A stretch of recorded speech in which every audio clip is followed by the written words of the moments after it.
Is there any point in making this segment? Yeah, why not? There we go. Of course, the panels are now up on the roof. Actually, maybe I can get up on this ladder while it's still here. Oh yeah, there we go. Wow, we're up here. Very hard to see the camera in the sun. There's the panels. So they're mounted up pretty well. Using my trusty old bottle top filled with hot melt glue technique to make these grab washers, I call them. There's more than one daffodil. Really? How many are there?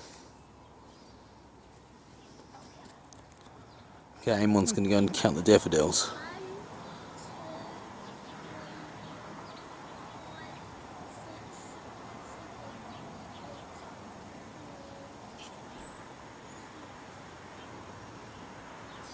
There's 10 daffodils, okay.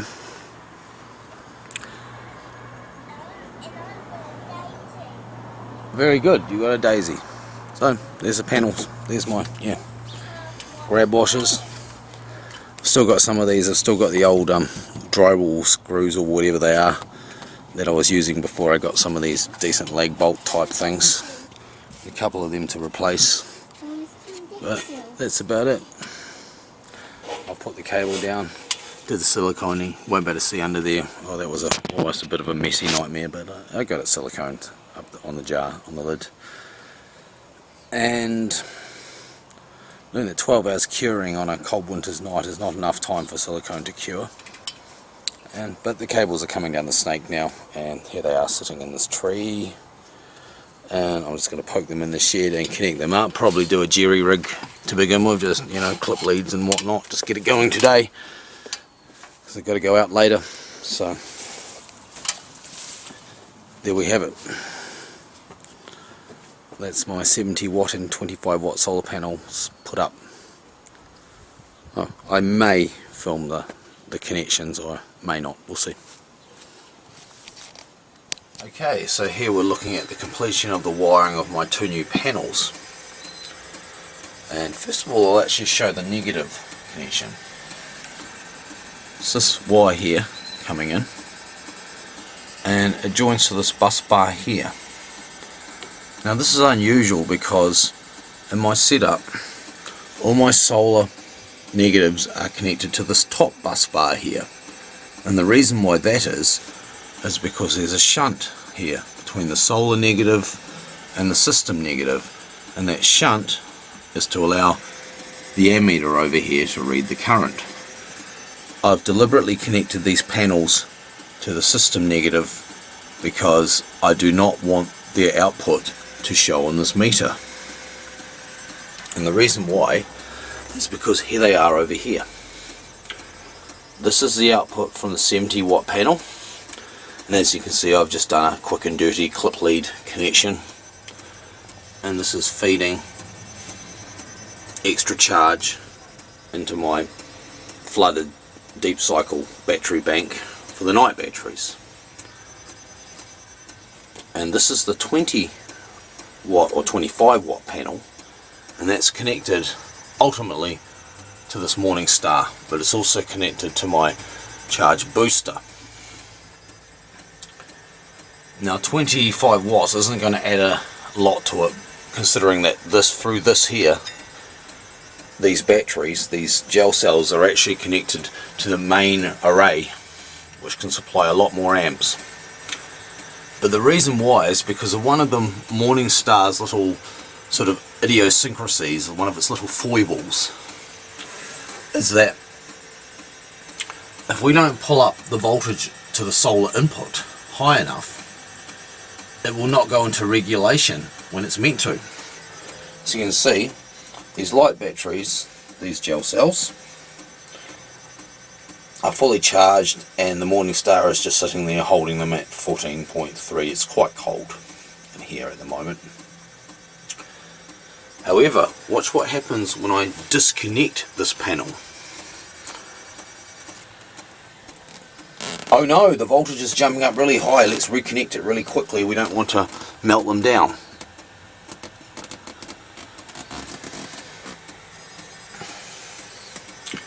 Basically the way this device works is it's a bipolar transistor arrangement, and when the Morningstar switches on, it grounds the base of a PNP transistor, which switches on these two NPN main transistors here. Now, if we don't have this little extra solar panel input, the voltage doesn't get pulled up high enough for this to actually enter regulation, which is kind of annoying. It doesn't decide entirely on whether to enter regulation or not due just to the battery voltage. The solar panel voltage also plays a role. So of course my main array is connected to many other batteries and many other charge controllers, so it is often sitting at only about 14 or 15 volts. And that is not enough for this charge controller to enter regulation. So without this little extra panel here acting as a pull-up, it will just start to charge these batteries up to whatever the main array is sitting at, which is bad news. So I only need a little panel, and it turns out that 25 watts is more than enough to do that. So that's basically my the conclusion of my work to install those new panels. I suppose now I'm at it, I should show you some of my crazy stuff here, because it does look kind of interesting, doesn't it? The night batteries are controlled by the Xantrix C12 charge controller, which I've found to be a very good charge controller. However, they're also assisted by this voltage sensitive relay circuit. In fact, there's the power relay there. So what basically happens is that when the voltage is low, below 14.4 volts, this relay will be on, and these batteries here will be charged from the main array, pretty much bypassing this charge controller until the batteries reach about 14.4, at which point this relay will open. Then the batteries will continue to be charged from two paths. One is the 70 watt panel, effectively fed straight into the charge controller and to the batteries. But there's another path, and that's what this bulb's all about. This bulb is connected to the main array. Oh look, the clouds have just come over. So this bulb's connected to the main array and then to the charge controller as well. And the reason why I've got the bulb there is it's a current limiter. It stops the current from being able to be supplied to the point where it would overload this charge controller, because I don't have any sort of booster circuits connected to this one. It's just the stock standard Xantrix C12. So I get about, well, at now about 2 amps out of the 70 watt panel, and I can get 6 or 8 amps or so from the main array through that current limiting bulb. It shows on this meter, and as you can see, this meter here is pegged above 8 amps, so that's showing the total charge current from this panel and the bulb. So, you know, it's working pretty well.